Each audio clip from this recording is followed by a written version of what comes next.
Jadi begini, kedatangan saya hari ini adalah menindaklanjuti laporan polisi yang telah dibuat tanggal 28 Agustus 2025 terkait upaya teror yang dilakukan oleh sekelompok orang secara bersama-sama di kediaman klien saya, Dr. O, di klinik Kemang dan klinik Pondok Indah serta PN Jakarta Selatan. Jadi ada 4 objek berupa teror yang dikirimkan melalui karangan bunga, menggunakan karangan bunga ke kediaman klien saya maupun klinik klien saya. Hari ini saya berkoordinasi dengan penyelidik untuk menanyakan perkembangan hasil penyelidikan. Dari hasil penyelidikan telah dilakukan pemeriksaan terhadap 9 orang saksi, yang mana saksi-saksi tersebut telah mengerucut kepada orang-orang yang diduga sebagai pelaku upaya teror melalui karangan bunga maupun pencemaran secara tertulis. Diduga saksi-saksi ini, para terduga ini dibiayai atau diorganisir oleh pengusaha asal Jawa Barat, suami istri, inisialnya bisa saya langsung sampaikan, HP alias AS dan IW. Kedua orang ini menyuruh 3 orang untuk mengirimkan teror kepada klien saya. Dan hari ini saya mengapresiasi sekali dari upaya-upaya yang telah dilakukan oleh Kepolisian Republik Indonesia, khususnya Polda Metro Jaya, Direktorat Krimum telah dapat setidaknya membuka kotak Pandora siapa pengirim dari teror tersebut. Saya tidak mau mengait-ngaitkan antara permasalahan yang satu dengan yang lainnya. Jadi saya di sini mendampingi Dr. Oki membuat laporan polisi tanggal 28 Agustus. Dan itu dilakukan pada malam hari. Dikirimkan oleh tengah malam hari dan telah kita ketahui keesokan harinya paginya. Jadi dari situ kami menilai bahwa ini adalah upaya-upaya teror karena selama ini hanya berseliweran di media sosial. Kali ini bukan terkait ITE. Kenapa? Karena biasanya selalu ITE saling serang antar buzzer atau bagaimana. Tapi kali ini adalah upaya yang benar-benar perbuatan yang sangat membahayakan buat klien saya.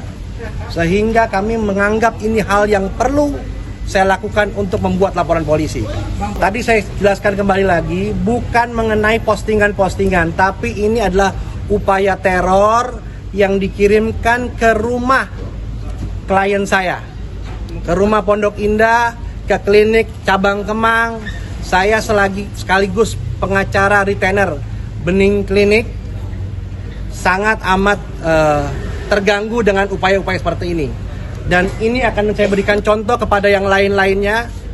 Jika ada upaya-upaya teror yang secara langsung, kita tidak segan untuk membuat laporan polisi. Nah, kalimat-kalimatnya itu adalah materi penyelidikan, saya tidak bisa sampaikan. Karena itu sangat kalimat yang mencemarkan, menghina, memfitnah.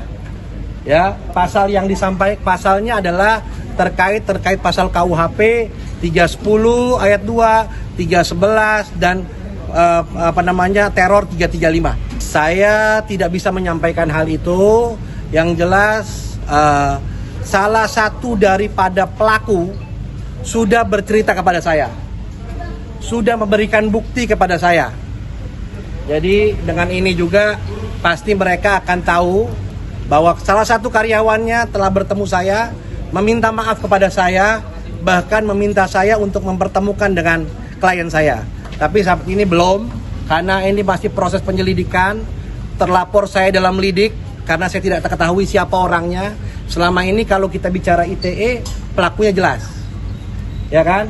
Pelakunya jelas, akun media sosialnya jelas. Ini orang-orang ini adalah orang-orang yang selalu bermunculan, mukanya sudah dikasih tahu ke saya. Muka-mukanya orang-orang ini sudah dikasih tahu ke saya. Ada pemilik akun namanya Unboxing Official. Ada namanya akunnya itu Instagramnya Axton Rico apa tuh. Tapi kita nggak tahu siapa. Karena saya tidak bicara tentang media sosial, karena ini kita bicara tentang person, orang langsung. Karena yang melakukan adalah person, bukan melalui akun. Motif kenapa Bang? Berapa kali sama HS sebagai investor atau apapun lah bahasanya Bang. Nah, HS ini juga spill dikit Bang, punya pabrik. Ya, nanti kalian tahu sendiri aja. Kalian tahu sendiri, saya juga tidak mau terlalu terburu-buru untuk menjelaskan itu. Tapi yang jelas kepolisian menyampaikan kepada saya di atas tadi akan memeriksa tadi 5 orang nama tadi. Saya ulang lagi, nama-namanya adalah RA, ST, R, suami istri, HP alias HS dan I. Itu semua akan diperiksa. Dan orang-orang ini juga adalah orang-orang yang sudah ketemu saya, salah satunya yang mantan karyawannya dari pengusaha itu sudah ketemu saya dan minta maaf kepada saya, dan minta maaf juga melalui saya untuk Dr. Oki. Oke, mantan karyawan motifnya apa Bang? Motifnya apa Bang? Pengakuan dari mantan karyawan Bang? Ya, saya tidak bisa menyampaikan terkait motif, itu adalah pertanyaan penyelidik. Ya kan, nanti penyelidik yang bisa menyampaikan terkait motif. Yang jelas perbuatannya ada. Perbuatannya ada dan perbuatannya itu dilakukan pada tanggal 28 Agustus. Oke? Sesaat kejadian saya langsung membuat laporan polisi. Dan kejadian ini sudah berapa bulan nih? September, Oktober. Alhamdulillah setelah 2 bulan bisa terungkap atas berkat kerja kerasnya penyidik dari Polda Metro Jaya. Oke, selain ancaman apa? Ya, Selain karangan bunga. ya tadi bukti-buktinya adalah karangan bunga. Tapi kan dari proses penyelidikan kan terungkap semuanya. Ada bukti rekening, ada segala macam bukti transfer yang itu semuanya sudah saya kantongi yang disampaikan oleh salah satu karyawan dari pengusaha ini. Ada berapa banyak karangan bunga Dan berapa kali Bang? Karangan bunga setahu saya belasan, hampir 20. Itu sekali kirim Bang? Sekali kirim. Kejadiannya sekali berarti ya? Kejadiannya pada malam itu. Mereka mempekerjakan ini secara sangat hati-hati dan sangat dilakukan dengan penuh rahasia. Karena dilakukan pada malam hari. Saya memiliki CCTV juga.